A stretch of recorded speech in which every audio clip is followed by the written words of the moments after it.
Olá a todos, eu queria fazer aqui uma breve análise, do perfil eleitoral dos eleitores do Bolsonaro, né? Uma coisa a destacar é que o eleitorado de Bolsonaro é um eleitorado diversificado, né?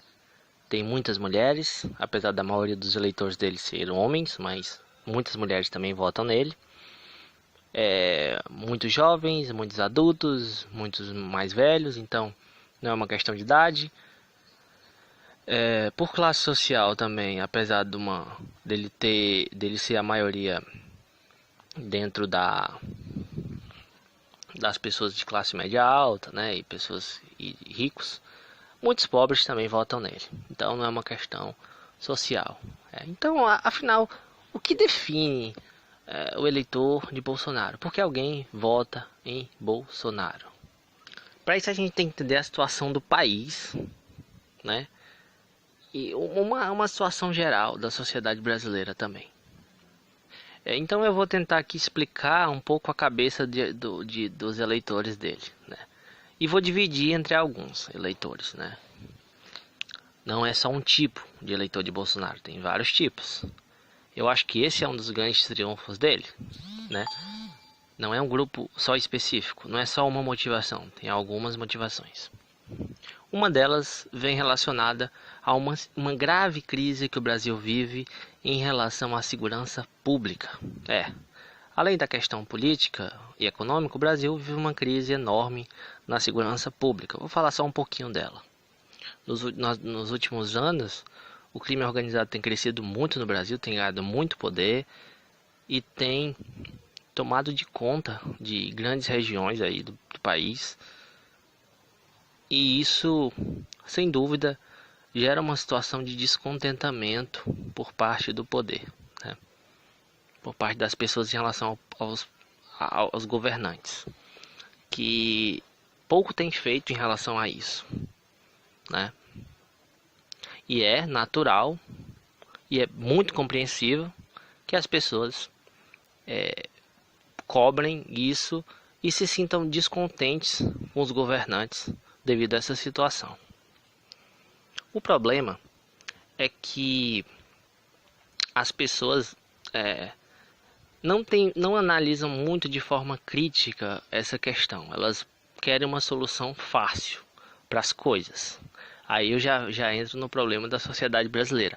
É uma sociedade que não tem muito esse senso crítico, sabe?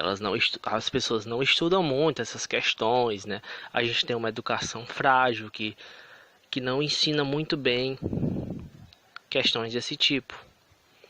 E temos aí diversos programas, né? Em telejornais e jornalistas e programas policiais, principalmente, né? Como esse programa do Datena, ou esses programas regionais que temos aí, policiais, que tocam muito nesse ponto da segurança, e o que eles apresentam como solução são as seguintes coisas: liberação das armas, né? Dizem que o cidadão não tem armas e o bandido tem, então a liberação das armas é um dos pontos principais para se combater o crime, que é uma bobagem, porque a polícia ela é muito bem armada, e ela não resolve esse problema, né? O Estado tem todo o poder de usar arma, de andar armado, de ter uma força policial grande, e muito é investido nisso. Isso a gente tem que levar em consideração. Cada vez é mais investido em armas, na polícia, em equipamentos policiais, em armas mais potentes, e isso não resolve o problema da violência. A violência sempre vem crescendo de maneira desproporcional. Aí uma outra questão é que eles dizem que as leis são frouxas e que o Estado solta muitos presos. Bom, de certo modo, principalmente no que tange a questão do Estado de soltar muitas pessoas, acontece mesmo, e muitos crimes não são investigados no Brasil. A maior parte dos crimes do Brasil não são investigados, inclusive muitos assassinatos, muitos crimes sérios, pesados. E no Brasil geralmente se pune mais as pessoas que estão ali na parte mais de baixo, né? Os grandes chefes, dificilmente são punidos. Demora muito para punir eles e quando pune, a maioria das vezes solta logo, né? E aí a gente tem um problema também carcerário, né? A população carcerária no Brasil, ela já passa dos 700 mil, quer dizer, a gente já está tendo uma crise nisso. Por quê? Porque os gastos com isso são enormes. Os gastos com isso são enormes. E só aumentam, né? E não tem retorno. Né? É um gasto muito grande com isso. Então é um problema muito grave, muito sério no Brasil. Então, evidentemente, essas soluções simplistas, como diminuição da maioridade penal, que só vai fazer com que essa população carcerária fique ainda maior e ainda aumente muito mais os custos para o Estado que já está passando por uma crise grave, crise econômica grave, né? Querem cortar gastos, e aí como é que vão, quer dizer, vão cortar gastos da saúde, da educação e vão gastar mais nisso, né? Então, assim, precisa haver uma mudança de uma postura, né? Precisa haver investimento mais na parte de investigação, mas também tem que tentar, de alguma forma, diminuir essa incidência de crimes, né? O que é uma questão muito mais complexa e um investimento muito mais a longo prazo. Envolve questões de educação, envolve questões sociais, né? Que o Brasil é um país muito desigual e a desigualdade, essa desigualdade extrema que a gente tem, ela leva também a isso, porque quando uma pessoa ela não tem perspectiva de obter sucesso na vida, né? De conseguir crescer, de conseguir ter alguma perspectiva boa na vida, ela vai pro crime, sabe? Ela vai pro desespero, entendeu? É isso que acontece em muitos casos, principalmente nas periferias das grandes cidades do Brasil. E o poder público, geralmente, abandona essas pessoas. Essas pessoas são marginalizadas pela sociedade. Ou seja, elas estão à margem da sociedade. As pessoas não ligam para elas. E a partir disso, cria-se nelas um sentimento de revolta interno que é externalizado, geralmente. Não que todo mundo vá fazer isso, evidentemente tem muitas pessoas que conseguem vencer na vida por meio do estudo e tal, mas a gente sabe que é extremamente difícil.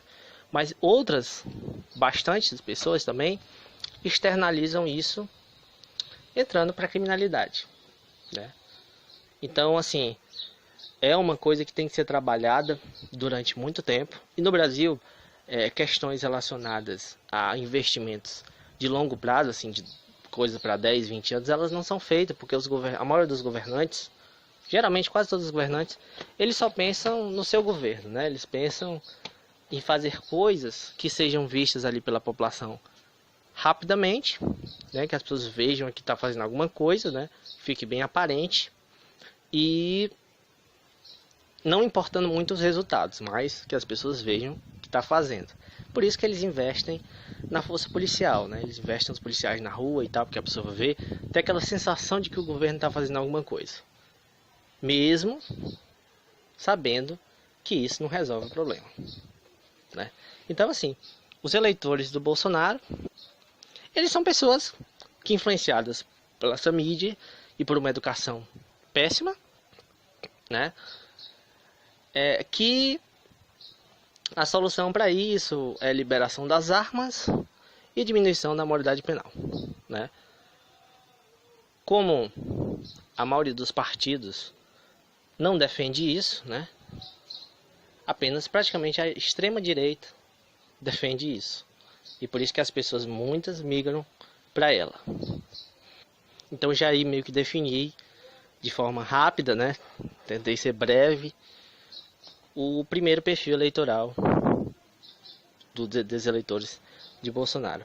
Eu vou gravar outro vídeo agora sobre isso para falar de outro tipo de eleitor, porque eu pretendo falar sobre a questão religiosa. Então, para isso eu vou fazer um novo vídeo, para esse vídeo não ficar muito longo.